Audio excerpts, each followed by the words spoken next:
Don't forget to subscribe, turn on the notification bell and to check out the join membership option.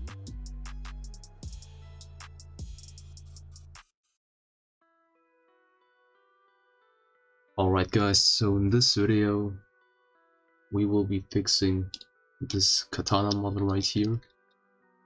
So a lot of people have been complaining about bugs, glitches of this model. Some of you were not able to unequip this, others complained about damage, and in this video we will be fixing all of these glitches and bugs so this katana works fine again. Okay, so all you need to do first of all is import this model and set it up.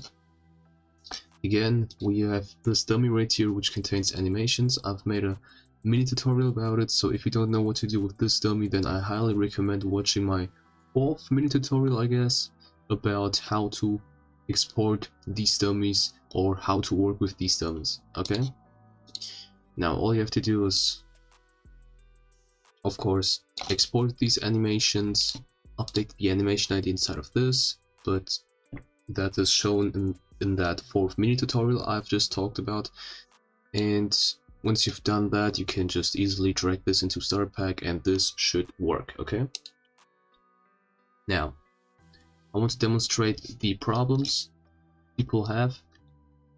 So people first of all complained about stacked damage. So when you like attack but don't touch anyone, but then touch the dummy again, damage has been stacked and is beamed out. So that's the first problem.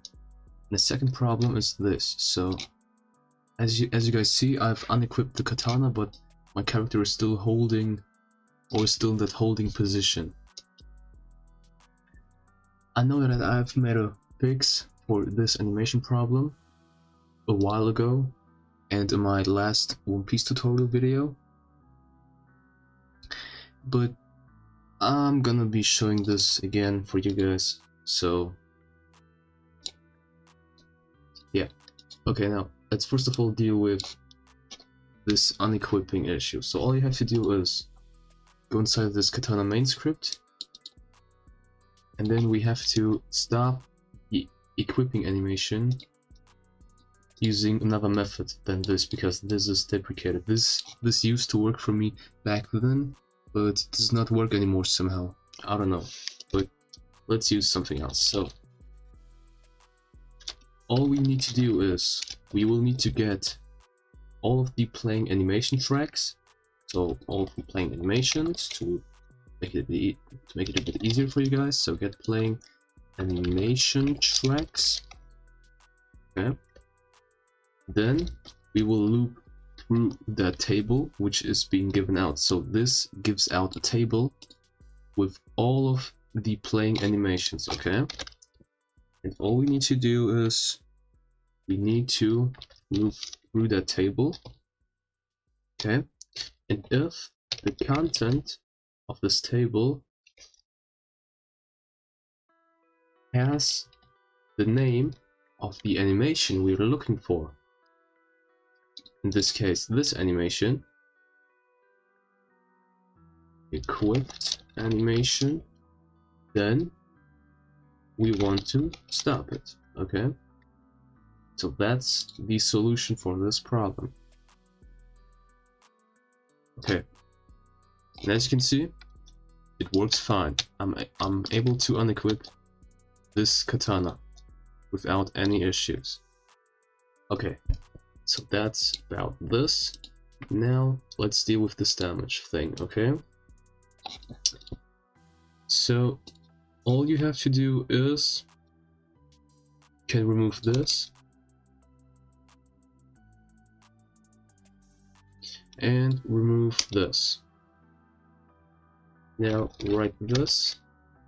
So loader stopped, and loader stop, destroy. Okay, so we also need to stop the animation and destroy the animation, otherwise these would stack as well. Okay, Now we need to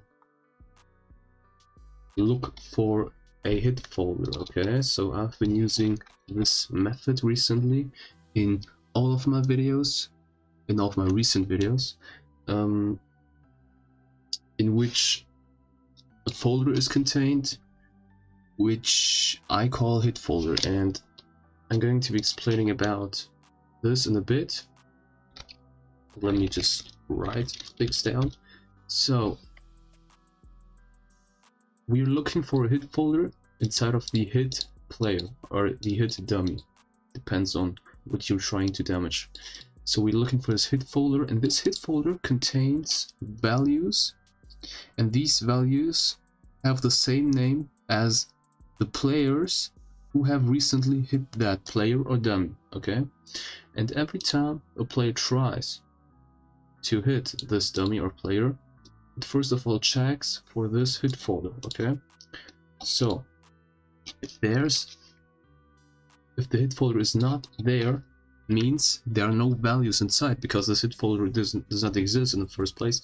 Then we want to create this hit folder. So folder hit.parent hit folder. Okay, so this creates the hit folder. Now we want to check if our name is inside of, or our value is inside of that hit folder. And if it is inside of that, then we are unable to attack. But if there is no value which contains our name, then we are able to attack.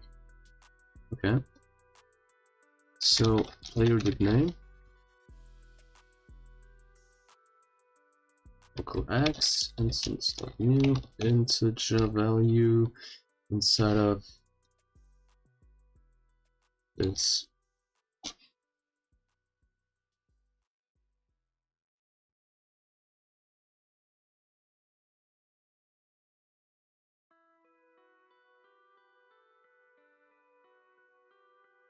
Okay, so why are we doing these things? So first of all, we want the player to be unable to deal stack damage, but also spam damage, so that you have some kind of cooldown or some kind of time in between in which you are able to attack the player.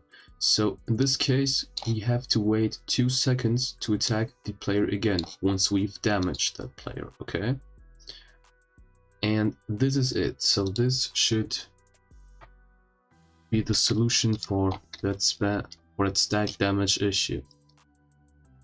Let's see. So as you can see, I'm attacking the air right now, and it works fine. And as you can see, I deal damage every second attack, means every 2 seconds. And I also deal damage when I'm not even attacking, so when I'm just having the sword equipped. So let's just fix this as well. So all we have to do is we need to check for the humanoid first, and that we do not hit ourselves, and that we and just animation, just check for animation, and this should do. So we're checking for the attack animation. So if there's no attack animation, then there's no reason to attack, because we're obviously there's no reason to deal damage because we're obviously not attacking. So as you can see, it doesn't work anymore. So let's hit him again. Okay, this okay, equipped animation. So okay, still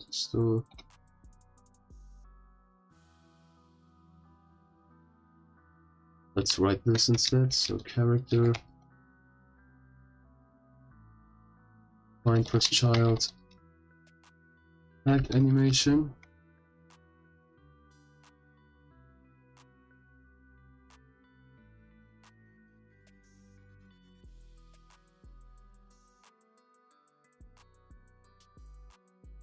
Okay.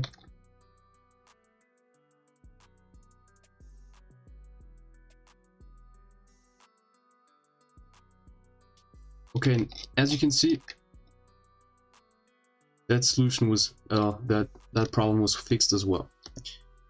Alright guys, so if you've enjoyed this mini tutorial, then leave a like, share it to all of your friends, subscribe, and comment down something you want to. Okay? So that's it with this video, guys, and see you in the next video.